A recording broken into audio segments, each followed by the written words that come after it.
Okay, so I've decided, well, actually, last night I decided that this is what I was going to do. First of all, my name is Andrea Kilgore, and I have an addiction to opiates. I've been addicted to pain pills for the last 6 to 7 years. And I know there's going to be hundreds of people out there who can relate to me. So I've decided that I'm going to upload some videos and I am going to post them on YouTube. I don't know where this is going to lead or what will happen out of these videos, but my goal and my intention is to help someone else. So let me begin by telling you, for the last 6 years, I've been taking hydrocodone, and I've been taking Percocets and roxycodone, and pretty much whatever kind of opiates I could get my hands on. I'll even buy methadone pain pills. Well, I finally got tired of going through this because I would buy pain pills and I would buy them at $10 a piece. Yes, $10 a piece, folks. I paid $10 for a 5 milligram methadone. 5 milligram methadone pain pill. And it's not the methadone that people use in clinics and stuff like that. It's actual, real methadone pain medication. Hold that thought. I'll be right back. Okay, now where were we? All right, so let's go back just a little bit. Sorry, folks, I'm walking around my house. So let's go backwards just a little. So, my name is Andrea Kilgore, like I said at the beginning.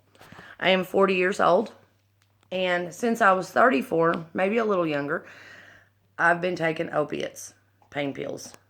Everybody knows that feeling. 30 minutes after you take one, oh my God, it's the best feeling in the world, especially if you smoke marijuana with it.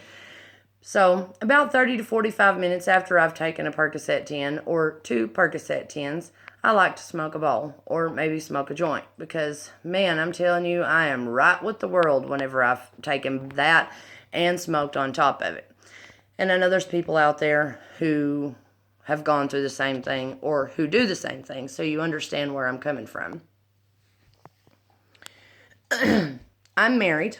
I've been married to my husband for quite some time.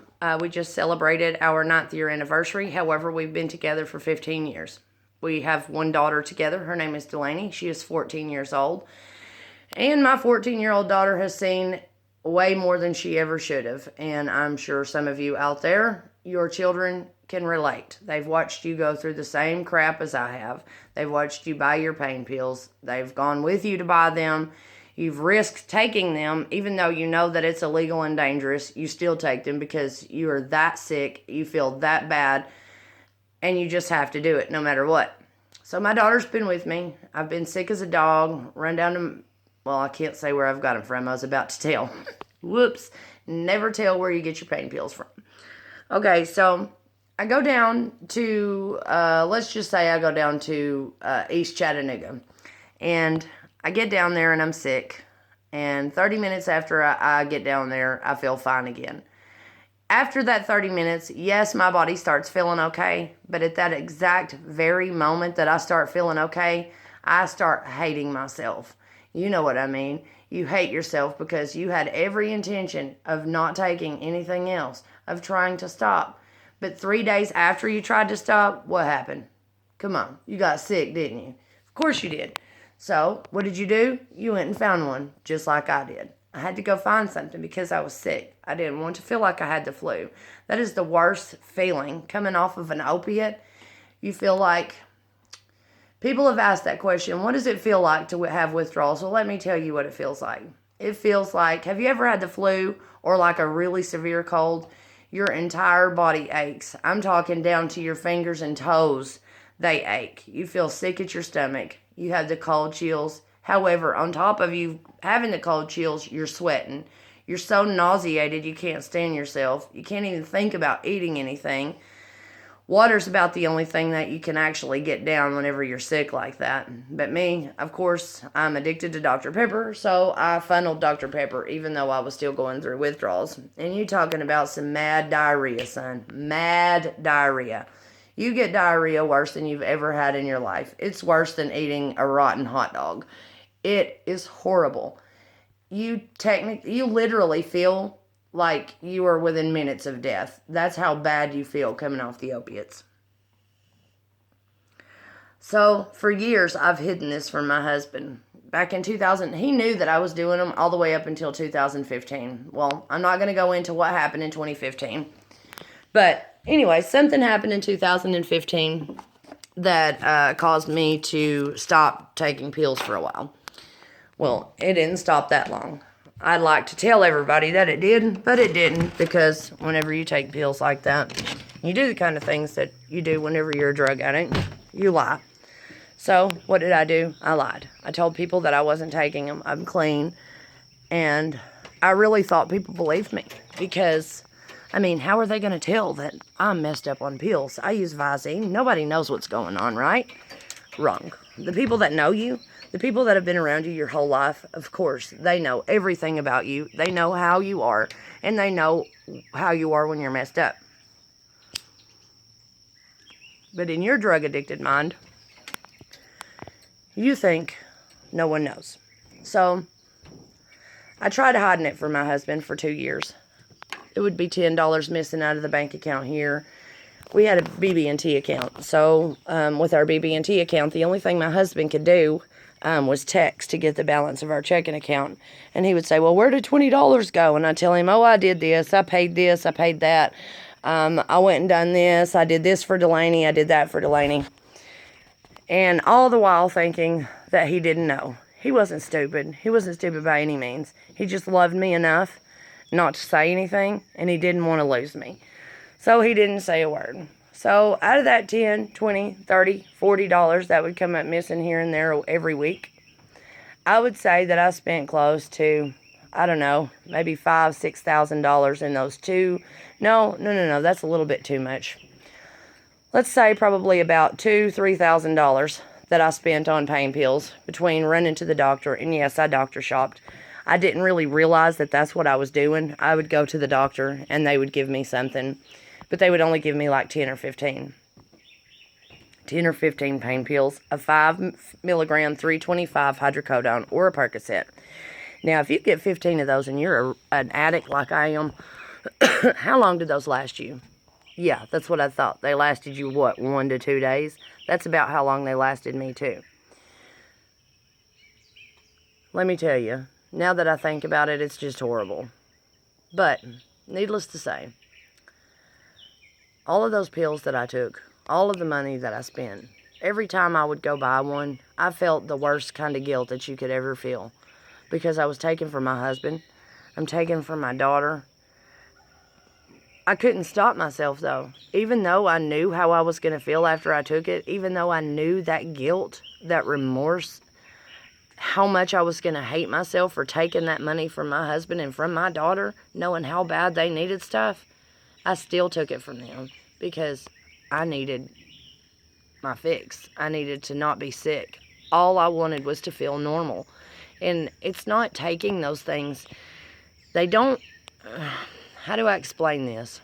Okay, after you've taken pain pills for so long, it starts messing with your brain. After the first few months, let's see. I mean, all of you have went to school, so you know what endorphins are. Your brain produces natural endorphins. It's the feel-good endorphin. That's the thing that makes you feel good and makes you feel normal all the time. You can get up out of the bed, you're ready to go to work, you're ready to do everything you need to do for the day. Well, what pain pills do is they replace those endorphins. After you've been taking, let's say for a couple months, you've been taking pain pills for 2 months. You've been taking Percocets, Hydros, or one or the other, if not both, or whatever you can get your hands on. Okay, so you start taking those. Well, after exactly 60 days, your brain is producing 30% less endorphins. So what do? You take another pill to feel better. Well, after a couple more months, your brain is only producing 20% of the endorphins. All right? After so long, your brain quits producing endorphins altogether. And that, my friends, is exactly what the problem is. Your brain stops producing those endorphins. So what do? You have to take more pain pills just to feel normal again. And then after you've taken the pain pills, you start to feel normal because the Percocets or Hydros or whatever, let's just call it opiates. I'm not going to give them their names because they're evil little bitches, no matter what the name are. So the opioids, whenever you take your opioid, it starts to make you feel normal again. No, you're not high like you used to be whenever you first started taking them. You're never going to feel that again, no matter how many you take. And that is the problem. There are people out there who are trying to get that you remember the first time you took a pill, the first time you took an opiate, how good it made you feel? People chase that every day, and that is what causes the opioid epidemic and what has caused deaths left and right in the United States. There are 15 to 20 people dying every hour just from an opioid overdose. And why do they overdose? Because they're chasing that very first high that they got when they took their very first pill or their very first hit of heroin. Now, I can honestly say that I never did heroin. I never let it take me that far. And the reason why it never took me that far is because of my husband.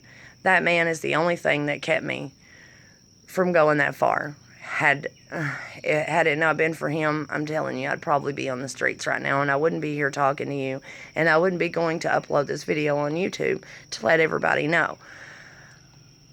Like I said, I don't know where these videos are going to lead. I just hope that they help somebody. So I know that this first one is a little bit scrambled. This first video is going to be a little bit nutty because I'm just kind of rambling and telling you about things. But from now on, my videos are going to be kind of like episodes to TVs.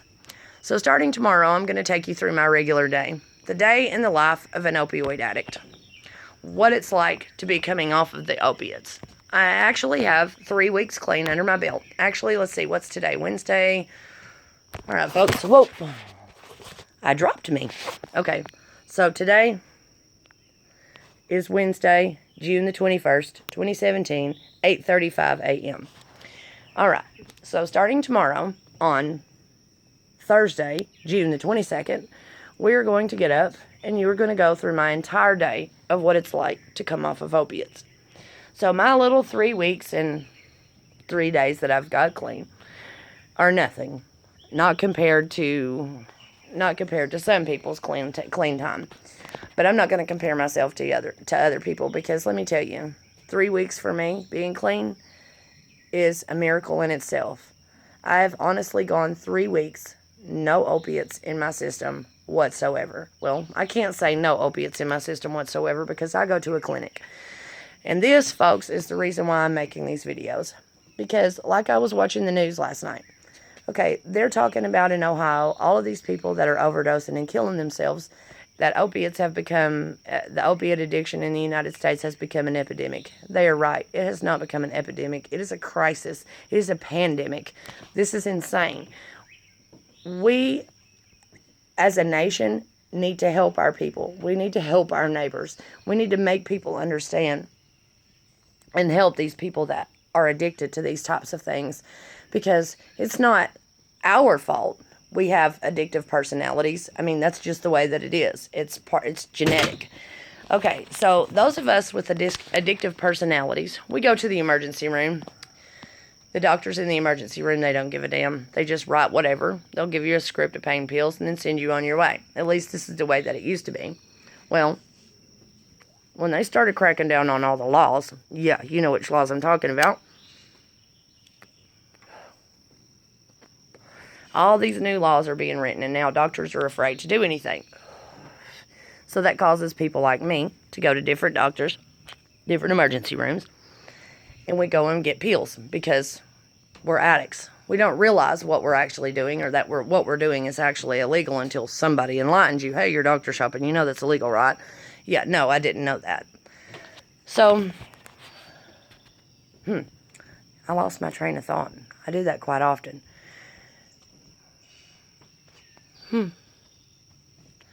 So, let me begin. Let's go back to the endorphins.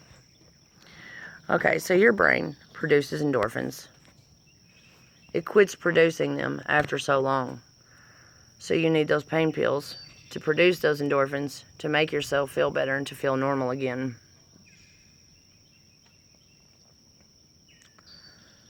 What I need for everybody to know is that there is a way out. There is help, and there's hope. You just have to know where to look, and you have to honestly be ready for it. You have to be sick and tired of being literally sick and tired all the time. When you guys are ready, you're going to do it. You're going to get clean. you're going to know whenever you're ready. So, here's my first video. Andrea Kilgore. Wednesday, June the 21st, 2017.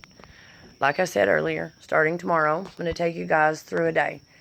I'm going to wake up in the morning and I'm going to start with my little camera, and I'm going to video everything. Going to start how my day actually starts off and what I have to do to actually stay clean and what I have to do to focus on this.